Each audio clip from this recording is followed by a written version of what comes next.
Hey guys, this is Paul from Day to Day Fixes. In this episode, I will be installing the Wyze Video Doorbell version 2. Currently, I have a doorbell for two families, and it is on the side of the trim. I need to move it to the front, and I already did an outline and decided to put it slightly lower since there are stairs there. And in order to see the front, we need to put it lower.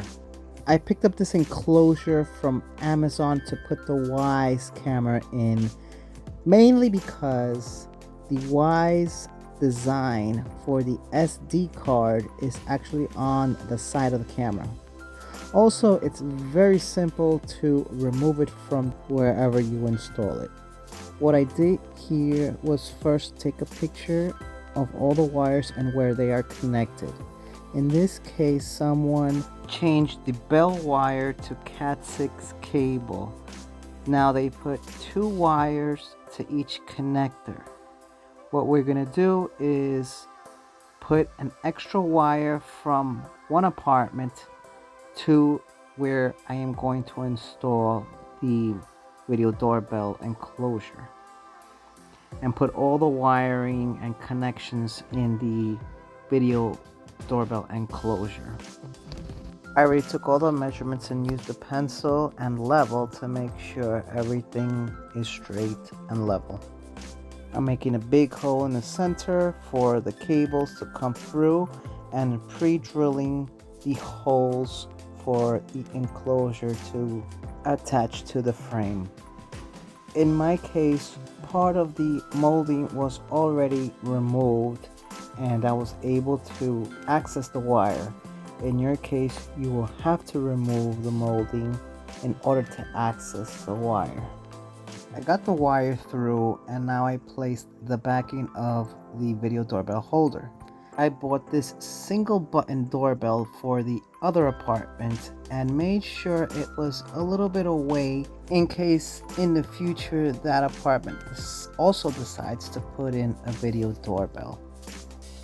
I was able to place a second wire from there to where the location of the other doorbell will be. I'm using this Vise Grip. I haven't used it before, but you can use any wire stripper to strip the wires. I wanted to try this product out and it works very well. It's very easy to use.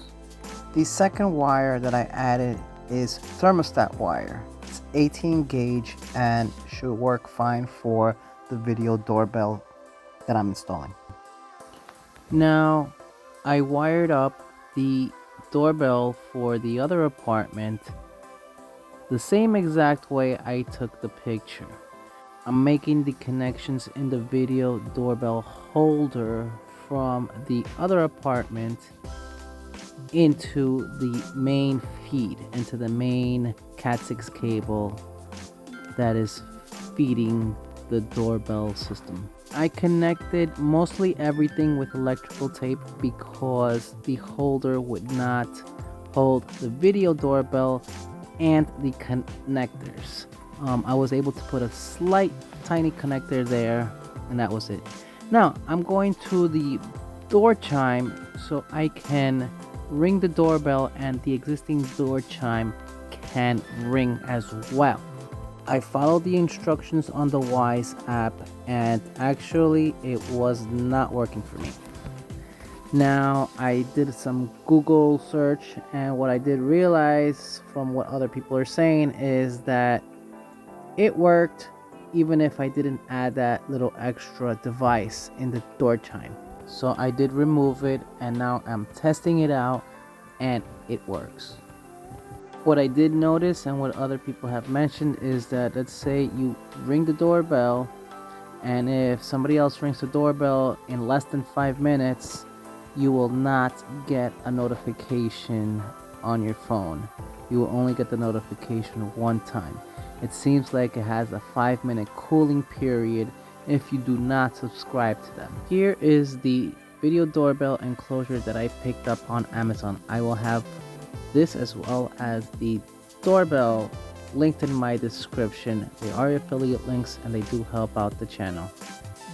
What I didn't show here is that at the bottom on the inside of this enclosure there is a plastic piece that is blocking the audio from the Wyze camera. The audio speaker from the Wyze camera is at the bottom. So what I did is I took a Dremel and actually cut a little piece of that out.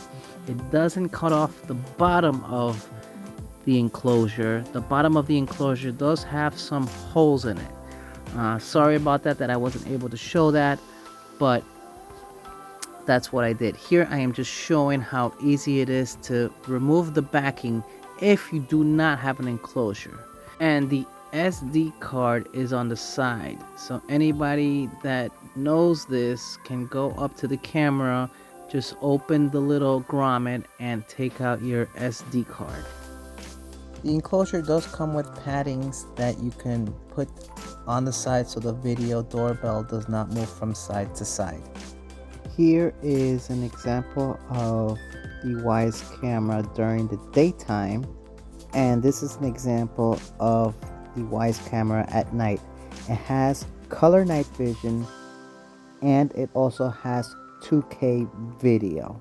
So far I think it works well, especially with the fact that we don't have to pay a service to view the recordings.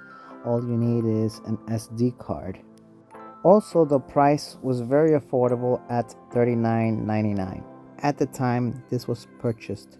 If you have any questions, please drop a comment and hopefully I'll be able to answer them. If this was helpful, please like and subscribe.